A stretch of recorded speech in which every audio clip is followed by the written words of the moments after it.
When you check out at the pharmacy, you see the journey from idea to medicine, thanks to our intellectual property system, or IP for short. IP safeguards inventions, like a new way to prevent seizures or lower cholesterol. And IP supports competition from other brands, then lower-cost generics, which are 90% of prescriptions filled in the U.S. Innovation, competition, lower costs, thanks to IP. Learn more at phrma.org/IP Works Wonders. Welcome, ladies and gentlemen, to Mario's Bistro. The special tonight is the beef carpaccio. With the Venmo debit card, you can turn the basketball game tickets your friends paid you back for into a romantic dinner that you can earn up to 5% cash back on. Use your Venmo balance to pay for the things you love to do. Visit venmo.me/debit to learn more. The Venmo MasterCard is issued by the Bancorp Bank N.A. pursuant to license by MasterCard International Incorporated. Terms apply. Dosh cashback terms apply. It's a Minimalist Monday edition of Optimal Living Daily. Minimalism, the Lean Life by Babauta of Mnmlist.com. And I'm Justin Malik. Happy Monday and welcome back to Optimal Living Daily, or the OLD podcast, where I read to you from some of the best blogs I can find and get permission from, mostly covering personal development and minimalism on this show. We cover a bunch of other topics in the Optimal Living Daily podcast network, which includes 4 other shows. Definitely subscribe to those if you like this one. Just search for Optimal Living Daily to find them.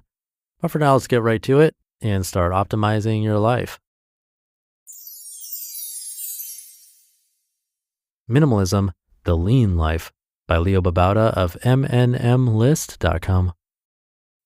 Often people think that having more will lead to greater comfort, pleasure, happiness, and security.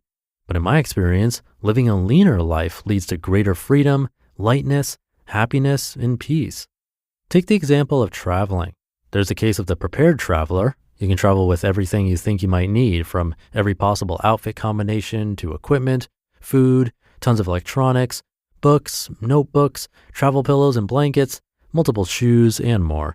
This person has to lug around a rolling suitcase plus a backpack, making travel more burdensome, more stressful, more tiring. It takes a while to travel anywhere, and then you're tired when you get there. Then there's the case of the light traveler. She carries almost nothing, just the essentials, and doesn't have to lug around anything heavy. As a result, she's faster, lighter, more energized, with greater freedom. She doesn't always have everything she might want, but she has what she needs and learns to make do with less.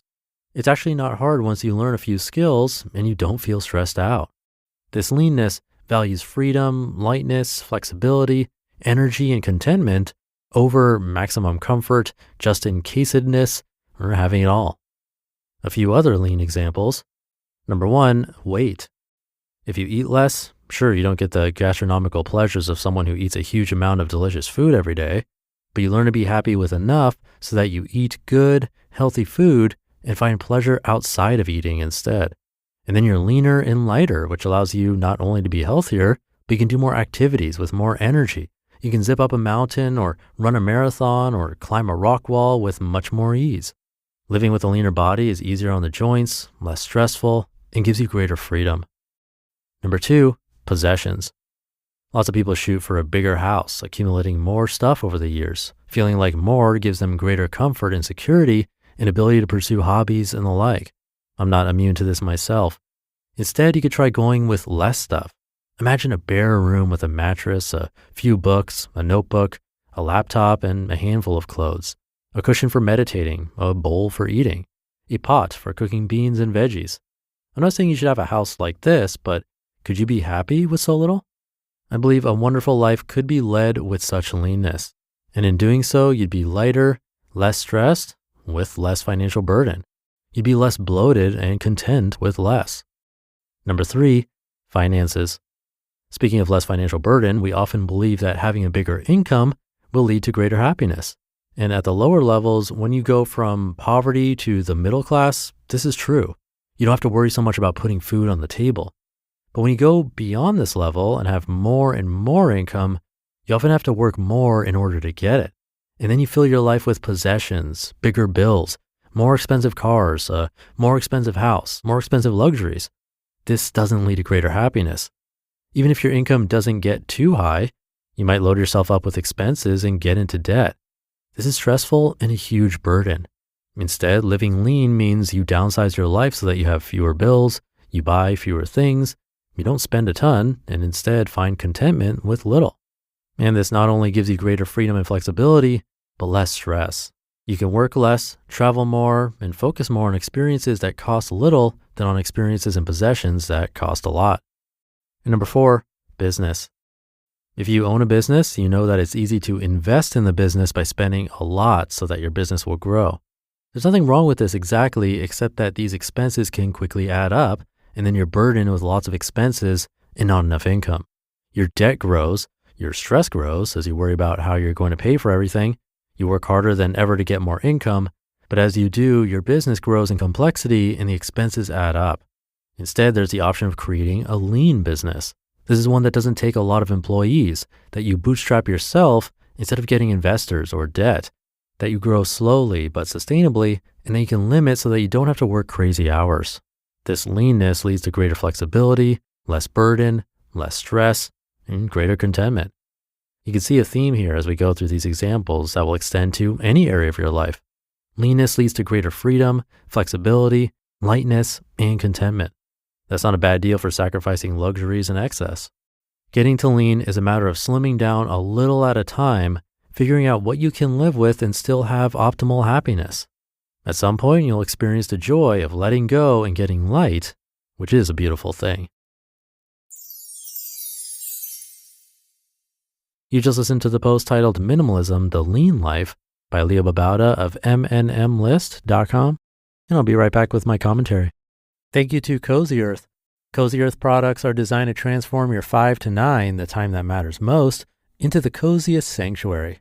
Seriously, with Cozy Earth, my bedroom now is my personal retreat. With Cozy Earth's bamboo sheet set, luxury starts where you rest. These sheets are buttery soft, keep me at the perfect temperature all night, and I feel like I'm sleeping in a 5-star hotel. And the bath sheets are a game changer. They're huge, super absorbent, and super soft. Now here's what I love most.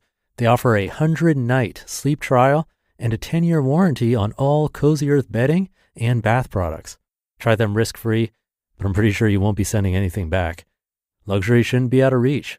Head to CozyEarth.com and use my code OLD for 40% off sheets, towels, pajamas, and more. If you get a survey after purchasing, mention you heard about them right here on the podcast. That's 40% off at CozyEarth.com with code OLD. Sanctuary awaits at Cozy Earth. At Sierra, discover top workout gear at incredible prices, which might lead to another discovery. Your headphones haven't been connected this whole time. Awkward. Discover top brands at unexpectedly low prices. Sierra, let's get moving. Thank you to Leo. Mnmlist stands for minimalist, but I want to make sure you understand how it's spelled, Mnmlist.com. He's also the creator of the massive site zenhabits.net, which also covers minimalism, but a lot more about self-help, productivity, and building habits, obviously. And some of what he said reminds me of principles I read in one of my favorite books, Your Money or Your Life, where they showed a graph, a curve, of how, yes, when looking at poverty levels, making more money improves happiness substantially, but the higher you go, the slope goes down, meaning the increase in happiness for each extra dollar earned goes down and down until you hit a point where it's pretty much just flat, and that's what they simply call enough. And after that, it's actually not unusual for happiness to go the other way. It goes down with every dollar earned. It's fascinating stuff. You can read more about that in the book, Your Money or Your Life. It was actually required reading for me in business school. But I'll leave it at that. Hope your week is off to a great start. Thank you for being here and listening to me and for subscribing to the show. And I'll catch you next time where your optimal life awaits.